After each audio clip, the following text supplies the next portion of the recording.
Toute l'équipe et la direction de Salaison-Besson désirent remercier sa clientèle de l'encouragement ainsi que la patience qu'ils ont démontré durant les travaux de rénovation qui sont terminés. Venez voir notre nouveau décor qui saura encore mieux vous servir pendant la prochaine année. Joyeux Noël et bonne année de la part de Salaison-Besson, qui est situé au 313 de quai Dolbeau-Mistassini, au numéro de téléphone 88 276 0606. La période des fêtes est arrivée. Nous profitons de cette belle occasion pour laisser la routine de côté, se reposer et partager avec nos proches des moments précieux de joie, d'amour et d'amitié. Toute l'équipe de services financiers Jacqueline Doucet vous souhaite beaucoup de bonheur, de paix et de sérénité pour la nouvelle année ainsi que la réalisation de vos projets les plus chers. Pour rejoindre l'équipe des services financiers Jacqueline Doucet, 88 276 61 70. Laval et tout le personnel du restaurant Au Machinois du 1005 boulevard Sacré-Cœur à Saint-Félicien vous souhaite de joyeuses fêtes. Amusez-vous bien et soyez prudents pendant cette période de festivités. Nous vous invitons à ne pas oublier notre buffet à volonté à chaque midi et soir de semaine. Et visitez aussi notre page Facebook, le restaurant Au Machinois, 1005 boulevard Sacré-Cœur Saint-Félicien au 88 679 33 39. Ici Luc Simard, préfet élu de la MRC de Maria-Chapdelaine. Le temps des fêtes est un moment privilégié où nous pouvons prendre le temps de célébrer avec nos proches. Profitez de cette période pour vous amuser, prendre un peu de recul et refaire vos forces. Pour 2019, le conseil de la MRC de Maria-Chapdelaine et son personnel vous souhaite leurs meilleurs vœux de santé et de bonheur et que la prochaine année vous permette de réaliser vos rêves les plus ambitieux. Joyeux Noël et bonne année! Travaux, que ce soit pour le nettoyage, la rénovation et la ventilation, c'est l'équipe de ProNet qu'il faut contacter. Une équipe de professionnels à votre service où la mission est votre satisfaction. Toute l'équipe de ProNet vous souhaite de joyeuses fêtes et vous remercie de l'encouragement pendant l'année qui se termine. Amusez-vous bien et soyez prudents pendant le temps des fêtes. Ce sont les vœux de Régent Côté, propriétaire de ProNet. 88 679 41 78. C'est la chronique motoneige. On ne devait pas en faire une dans le temps des fêtes, mais non, trop de publicité nous oblige à travailler un peu plus. On va en parler avec Louis Garriépi. On va parler de motoneige. Bonjour, M. Garriépi. Bien le bonjour. M. Garriépi, avez-vous passé un beau Noël? Très bien, en famille, c'était agréable, quoique j'avais un petit pincement au cœur à cause de la température, à cause de la pluie. Là. En tant que motoneigiste, c'est jamais agréable de voir les conditions météo dans ce sens-là là, pour les sentiers de motoneige. OK. Au moment où on enregistre ce podcast, il est présentement 10h55 le 29 décembre. J'écoutais la radio de Québec ce matin, on disait à Québec qu'il allait pleuvoir et que ça allait virer par la suite au froid. Au moment où on enregistre, comment sont les sentiers? On va commencer par notre région du Saguenay-Lac-Saint-Jean, tiens. Bon, au niveau du Saguenay-Lac-Saint-Jean, j'ai quand même vérifié. Il y a quand même des points d'interrogation pour certains clubs parce que, bon, l'information, vous savez, les bénévoles, là, à Noël, au jour de l'an, bien sûr, ils sont avec leur famille.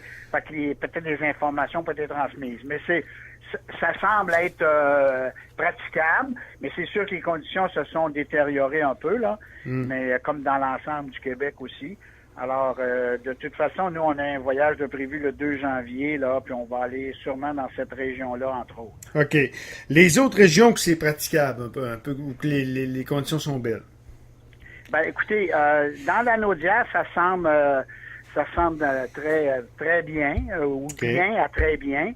Maintenant, dans la Mauricie, j'ai pas toute l'information, mais comme ils ont souvent des problèmes depuis le début de la saison, ils ont des problèmes de verglas, des arbres dans les sentiers. Là, je regarde, là, juste à Trois-Rivières, ils ont eu 12 heures de pluie verglaçante hier. Alors, c'est sûr que probablement que les bénévoles vont avoir beaucoup de travail à faire. Dans les Laurentides, c'est un peu la même chose. Il y a quelques segments d'ouverts. Puis après ça, c'est sûr que, bon, à Montérégie, on oublie ça, là, il n'y a pas de neige.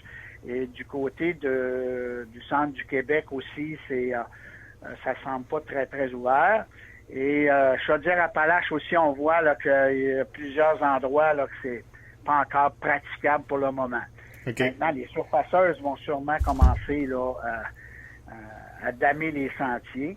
Et puis avec la chenille ainsi que les crampons sur la chenille, ils viennent à bout de briser un peu le petit couvert de glace, là.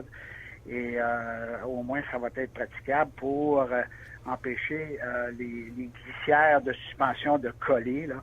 C'est souvent la problématique qu'on a. C'est quoi je sais que les centres de ski, on disait que c'était pas loin de 40% du chiffre d'affaires entre Noël et le jour de l'an. La motoneige, vous êtes fait longtemps que vous êtes dans l'industrie de la motoneige. C'est quoi un petit peu au niveau économique? Est-ce que Noël, le jour de l'an, on peut dire que c'est au moins 40% du chiffre d'affaires que représente la motoneige, ou après les fêtes, tu as toujours des touristes français, tu as toujours des touristes d'un peu partout qui viennent un peu combler ces pertes-là? Ben écoutez, non, au niveau de la motoneige, c'est différent, dans le sens que lorsqu'on fait de la motoneige avant le 1er janvier, c'est comme un surplus. La seule problématique, c'est qu'il y a des gens, par contre, sans faire beaucoup de motoneige, ils louent des chalets ou d'hébergements avec leur famille, ils profitent de faire quelques kilomètres de motoneige aussi en même temps. Mais là, la motoneige, c'est vraiment le mois de février, que là, tout le réseau est très bien signalisé, et là, les gens partent en voyage pour des 5, 7, 10, 14 jours, là. C'est vraiment février concernant la motoneige qui est l'impact majeur. Ils font le tour du Québec, quoi? Ces gens-là, ça va... Écoutez, en moyenne, en général. Oui, mais au niveau de la motoneige, il y a 13 régions. Moi, j'en fais de 7 à 9 par année. OK.